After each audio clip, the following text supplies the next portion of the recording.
Ada satu kalimat yang paling pahit sekaligus paling mengusik akhir-akhir ini. Mungkin ini jawabannya. Harapan saya terhadap negara ini sudah nol.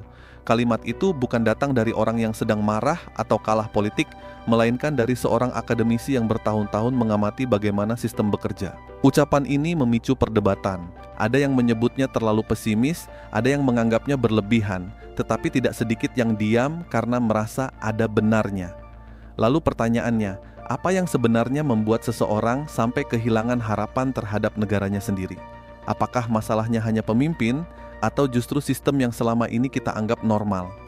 Kalau saya sudah tidak berharap apapun, harapanku udah nol. Karena sudah tidak bisa tertolong lagi. Sampai 1 abad pun negara kita akan tetap seperti ini. Karena negara kita dari awal sudah didesain seperti ini agar mudah dieksploitasi orang asing. Nah, berlandaskan dari situ, kita sudah tahu we are in the hopeless state. And the only way untuk survive adalah adapt, beradaptasi dengan kondisi ini. Jangan berharap terlalu banyak pada pemerintah, berjuang sendiri, hidup sendiri, dan itulah caranya untuk survive. Pernyataan Profesor Gema Guryadi yang mengatakan harapannya terhadap negara ini sudah nol memang terdengar keras. Bahkan bagi sebagian orang, ucapan seperti itu terasa terlalu berlebihan. Namun kalau kita mendengarkan konteks lengkapnya, sebenarnya beliau sedang berbicara mengenai sesuatu yang jauh lebih dalam dibanding sekadar kritik kepada pemerintah yang sedang berkuasa. Menurut beliau, persoalan terbesar Indonesia bukan hanya berada di tingkat elit politik, bukan hanya soal siapa yang menjadi presiden, menteri, anggota DPR, atau pejabat lainnya. Masalah yang lebih mendasar justru berada di lapisan paling bawah, yaitu budaya masyarakat itu sendiri. Dalam pandangan beliau, sistem politik tidak pernah berdiri sendiri. Sistem hanyalah cermin dari masyarakat yang mengisinya. Kalau masyarakatnya terbiasa melanggar aturan, mencari jalan pintas, menganggap pelanggaran kecil sebagai sesuatu yang wajar, maka ketika orang-orang dari lingkungan itu naik menjadi pejabat, mereka membawa kebiasaan yang sama ke dalam birokrasi. Akibatnya, yang berubah hanya jabatan, sementara cara berpikirnya tetap sama. Kalau kita renungkan lebih jauh, sebenarnya pendapat seperti ini bukan sesuatu yang benar-benar baru. Banyak ilmuwan politik dan sosiolog sejak lama menjelaskan bahwa kualitas institusi sangat dipengaruhi oleh kualitas budaya masyarakatnya. Aturan bisa dibuat sebaik apapun, tetapi kalau orang-orang yang menjalankannya tidak memiliki budaya menghormati aturan, maka aturan itu hanya akan menjadi tulisan di atas kertas. Kita sering melihat sendiri bagaimana masyarakat marah ketika pejabat melakukan korupsi, tetapi di sisi lain masih menganggap memberi uang kepada petugas agar urusan lebih cepat selesai sebagai sesuatu yang biasa. Kita mengecam penyalahgunaan kekuasaan, tetapi dalam kehidupan sehari-hari masih banyak yang bangga karena punya orang dalam. Kita menginginkan birokrasi yang bersih, tetapi ketika aturan dianggap menghambat kepentingan pribadi, justru kita sendiri yang mencari celah untuk melanggarnya. Disinilah kritik Profesor Gema sebenarnya mengarah. Beliau tidak sedang mengatakan bahwa rakyat adalah penyebab semua masalah, tetapi beliau mempertanyakan apakah kita benar-benar siap berubah sebelum terus-menerus menuntut perubahan dari atas. Namun di sisi lain, pandangan seperti ini juga layak dikritisi.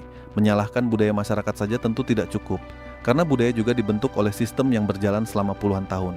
Kalau pendidikan berkualitas sulit diakses, kalau penegakan hukum masih dianggap belum konsisten, kalau ketimpangan ekonomi masih tinggi, maka masyarakat juga akan belajar menyesuaikan diri dengan lingkungan tersebut. Dalam ilmu ekonomi bahkan ada istilah bahwa insentif membentuk perilaku. Artinya, orang akan cenderung melakukan apa yang memberikan keuntungan terbesar baginya. Kalau kejujuran justru membuat seseorang kalah bersaing, sedangkan kecurangan seringkali tidak dihukum secara tegas, maka jangan heran kalau budaya yang lahir akhirnya adalah budaya oportunis. Jadi hubungan antara masyarakat dan sistem sebenarnya saling memengaruhi. Sistem membentuk manusia, lalu manusia kembali membentuk sistem. Siklus inilah yang membuat perubahan menjadi jauh lebih sulit daripada sekadar mengganti pemimpin setiap 5 tahun sekali. Profesor Gema juga menyinggung bagaimana sejak awal fondasi negara ini, menurut pandangannya, dibangun dalam posisi yang membuat Indonesia sulit benar-benar mandiri. Beliau mengambil contoh pengelolaan sumber daya alam dan hubungan dengan perusahaan asing. Memang kalau kita melihat sejarah, Indonesia memiliki perjalanan panjang dalam mengelola aset strategis. Ada beberapa sektor yang berhasil diambil alih secara bertahap, ada pula yang masih melibatkan investasi dan kerja sama dengan perusahaan internasional. Kondisi seperti ini tidak bisa dilihat hitam putih.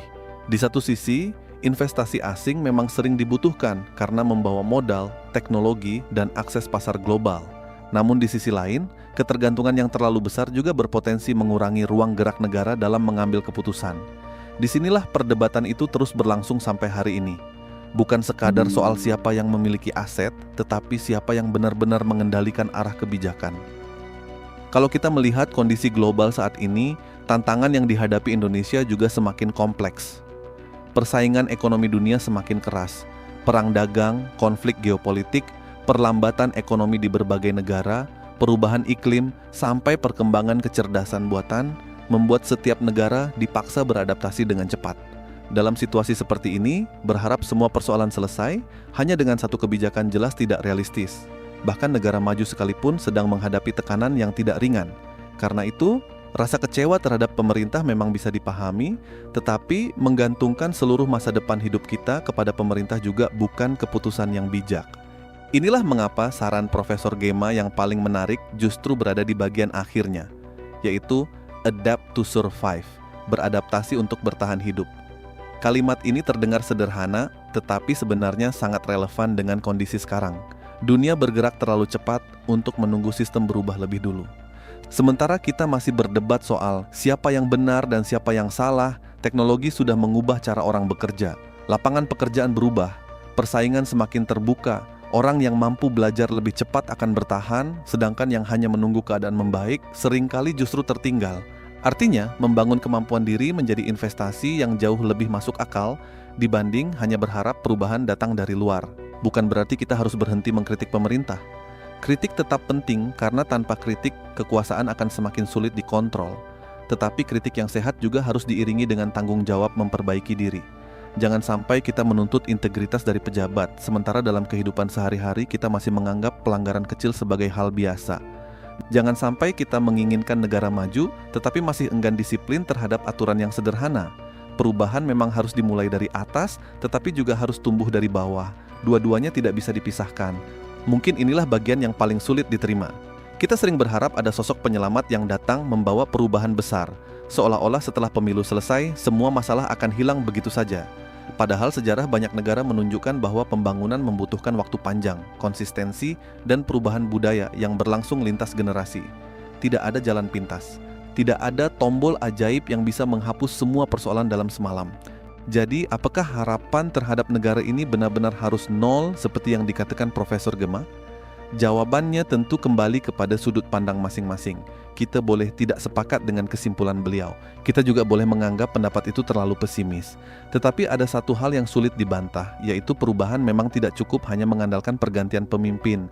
Selama budaya, integritas, dan cara berpikir kita sebagai masyarakat belum ikut berubah, maka siapapun yang duduk di kursi kekuasaan berisiko mengulangi pola yang sama. Pada akhirnya, mungkin yang paling masuk akal bukan menjadi orang yang terlalu optimistis hingga menutup mata terhadap kenyataan, tetapi juga bukan menjadi orang yang terlalu pesimis sampai berhenti berusaha. Bersikap kritis itu perlu, skeptis juga penting, agar kita tidak mudah percaya pada janji-janji yang terdengar indah. Namun setelah semua kritik selesai disampaikan, hidup tetap harus berjalan. Kita tetap harus bekerja, belajar, meningkatkan kemampuan, menjaga keluarga, memperkuat kondisi finansial, dan mempersiapkan diri menghadapi dunia yang terus berubah. Karena pada akhirnya, masa depan kita lebih banyak ditentukan oleh keputusan yang kita ambil setiap hari daripada sekadar siapa yang sedang memegang kekuasaan. Tetap awasi kebijakan pemerintah, tetap gunakan hak untuk mengkritik ketika memang diperlukan, tetapi jangan biarkan seluruh harapan hidup kita bergantung pada sesuatu yang berada di luar kendali kita. Bangun kemampuan yang tidak mudah diambil siapapun, karena itulah aset yang akan selalu ikut kemanapun kalian pergi. Kalau menurut kalian pembahasan ini menarik dan membuka sudut pandang baru, jangan lupa dukung channel ini dengan menekan tombol like, bagikan video ini kepada teman atau keluarga agar diskusinya semakin luas, dan subscribe supaya kalian tidak ketinggalan pembahasan dokumenter dan analisis ekonomi lainnya. Terima kasih sudah menonton, tetap kritis, tetap rasional, dan sampai jumpa di video berikutnya.